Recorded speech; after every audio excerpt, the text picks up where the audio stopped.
Today, folks, we're going to talk about stress. Now, what you've got to understand about stress is it's unique to the individual, a bit like love, a bit like pain. All of these things are individual to you, and therefore, we all feel stress differently. Take my mate Paul here. Now, Paul is a serviceman. His idea of stress is being shot at and having mortars explode above his head. This manly-looking beast is Karen, can't draw women.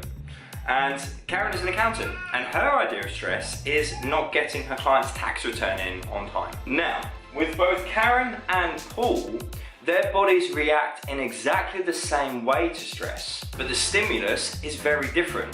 Mortars and gunfire and deadline for the accounts. Now let me tell you a story.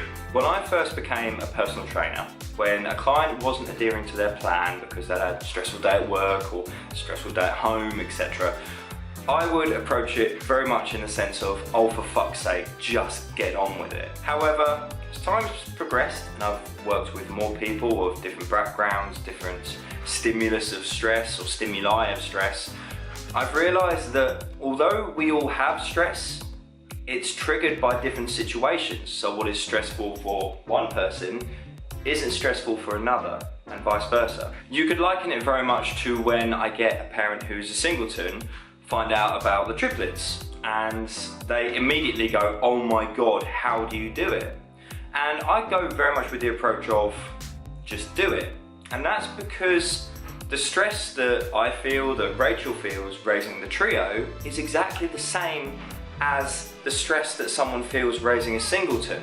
Now the reason I tell you this is Paul, before he went into the army, before he had the mortars overhead, before he had the gunfire, the most stressful thing in Paul's life was probably running out of money on a Saturday night so that he couldn't enjoy any more vodkas down the pub with his mates. With Karen, her stress stimuli before the accountancy could have been her boyfriend not texting back on time. But her body responds the same way now to being late with the accounts as it did to her boyfriend not texting back.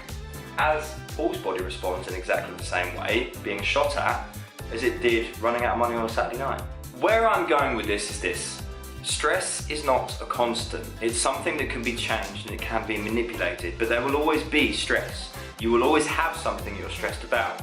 The difference is how you look at that stress, how you manage it. Stress is all about perspective, what perspective you take on a situation and your experiences. In closing, I'll say this. The higher the stressful situations you can deal with in your life, the better you're going to be at dealing with the little stuff, the shitty little stuff. Stress is only your reaction to something, and that reaction can be changed.